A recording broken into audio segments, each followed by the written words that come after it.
we delve deep into the intriguing narrative behind one of Apple's most ambitious projects, the Apple Car.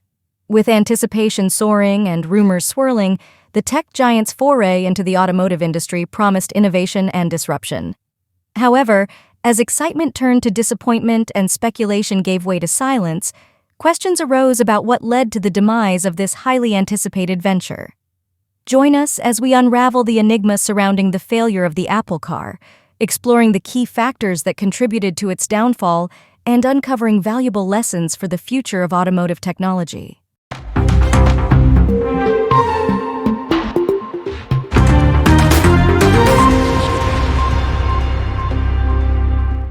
Around the start of 2020, executives at Apple convened at a former Chrysler testing facility in Whitman, Arizona, to assess the latest version of the long-anticipated car project. The prototype, resembling a white minivan with rounded sides, an all-glass roof, sliding doors, and white-wall tires, took inspiration from the iconic Volkswagen microbus and was internally dubbed the bread loaf. Envisioned to hit the market in approximately 5 years, the vehicle boasted a range of innovative features, including Level 5 autonomy, a spacious cabin akin to club seating in a private plane, and advanced entertainment systems. The critical feature of the bread loaf was its Level 5 autonomy, intended to enable the vehicle to operate entirely independently using state-of-the-art onboard computer, operating system, and cloud software developed in-house.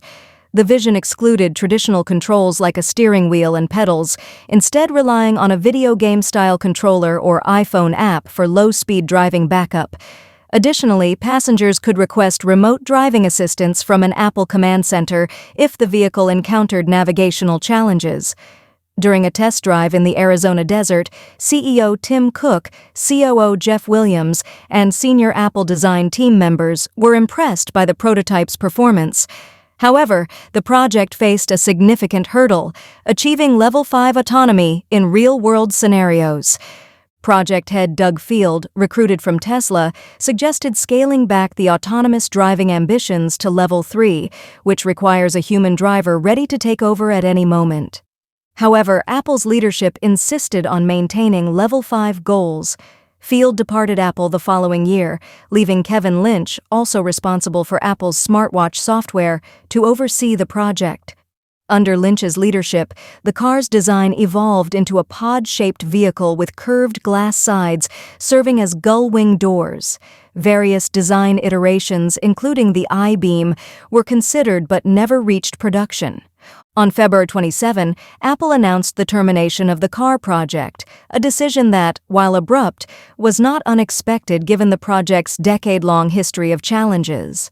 Despite investing billions annually and exploring partnerships with various automotive companies, Apple failed to realize its ambitious vision. Technical difficulties with achieving Level 5 autonomy, coupled with the demanding economics of the auto industry, contributed to the project's demise. Additionally, the company's struggle to settle on a singular vision hampered progress. Conversations with multiple insiders who were involved in the development of the Apple Car paint a picture of a project widely viewed within the company as misguided and in need of termination. According to a longtime Apple executive familiar with the car project, it suffered from poor leadership, causing discomfort among employees. This narrative sheds light on Apple's current product development process. As a $2.6 trillion company, Apple has a history of pursuing ambitious ventures and disrupting established industries. However, it has been some time since it achieved such transformative success. With the iPhone aging at 17 years and experiencing declining sales, and newer products like the Apple Watch and AirPods orbiting its core offerings, the company is in search of its next major breakthrough. The success of the Vision Pro remains uncertain, leaving Apple uncertain about its future direction. Steve Jobs was the driving force behind the inception of the Apple Car concept. In the late 2000s, he emphasized the importance of Apple having leading technologies across all aspects of people's lives, at home, at work, and during travel. Tony Fadell, who served as the senior vice president of the iPod division under Jobs, recalled discussions about creating a modern equivalent of the iconic Volkswagen Beetle. Against the backdrop of the 2008 financial crisis, Jobs even contemplated the idea of acquiring General Motors Co. at a significantly reduced price due to the dire financial state of American car companies at that time. However, this plan was swiftly abandoned due to concerns about its optics and the need to prioritize the iPhone. In 2014, Apple's CEO Tim Cook revisited the concept, seeking a new revenue stream worth hundreds of billions of dollars. Executives at Apple joked about the prospect of challenging Detroit rather than another tech giant like Samsung. Despite the lower profit margins in the automotive sector compared to consumer electronics, Apple believed its track record of transforming industries, such as music and mobile phones, positioned it well for success. Initially, Apple explored more traditional car designs, but supporters within the company pushed for radical redesigns aimed at revolutionizing transportation and reclaiming time for users. The ultimate vision was a mobile living space where occupants could engage with Apple services while the car handled driving tasks. Before committing to its own car designs, Apple considered acquiring Tesla, then a much smaller company with uncertain prospects. Apple's head of corporate development, Adrian Perica, engaged in discussions with Tesla's CEO, Elon Musk, but negotiations were halted early on by Cook, who was concerned about the challenges posed by the automotive industry's thin profit margins, a view echoed by Apple's CFO, Luca Maestri, who drew on his experience as a former CFO at General Motors in Europe. Despite shelving the idea of acquiring Tesla, Apple's ambitions in the automotive industry persisted. Dan Riccio, who had recently been appointed as Apple's hardware chief, obtained approval to establish a team dedicated to car engineering, which came to be known as Project Titan. Riccio recruited hundreds of engineers from the automotive sector, forming the Special Projects Group within Apple. Despite the challenges of attracting engineering talent due to the company's focus on other projects like the Apple Watch and iPhone X, Riccio managed to attract several dozen engineers from various departments. In the early stages, Jay Leno provided the team with inspiration by giving them a tour of his garage and sharing insights into automotive history. Riccio often motivated his team by saying, "Boys, let's go build a car." However, internal conflicts emerged almost immediately.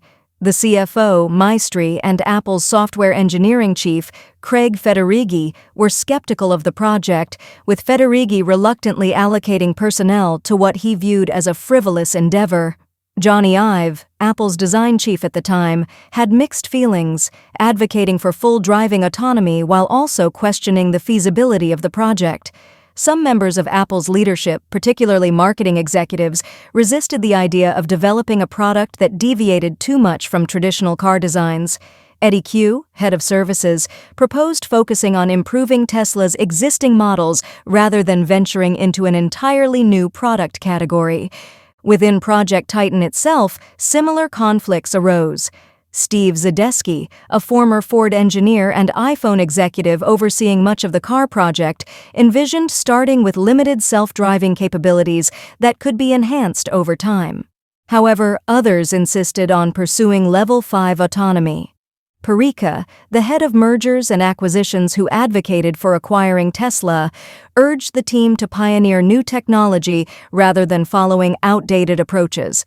When staffing for the project began in 2015, the aim was to launch a product by 2020. Under Ive's leadership, the microbus design took shape, featuring an interior adorned with stainless steel, wood, and white fabric. Ive proposed offering the car only in white and a single configuration to ensure instant recognition, reminiscent of the original iPod he had designed. Although there was a brief consideration for a more conventional SUV-like design, the focus remained on the microbus concept. The team's facility in Sunnyvale, California, was filled with prototypes and simulators, resembling a Disneyland of sorts, according to a source familiar with the environment. Various interior ideas were explored, including the installation of specialized touchscreens suspended from the ceiling with brackets to control the car from both sides of the cabin. Additionally, external microphones were engineered to capture outside sounds and transmit them into the cabin, mimicking the experience in non-Apple cars where passengers lower windows for external sounds. However, many of these features were eventually deemed impractical and removed, leading to frequent redesigns of the cockpit, as recounted by an Apple executive familiar with the iterative process. That is all we have for the first part of our two-part special. Join us in the next episode as we bring you through the ins and the outs of what else has happened at Project Titan before the termination of the project. Remember to smash the like button and subscribe to our channel. Thank you for watching.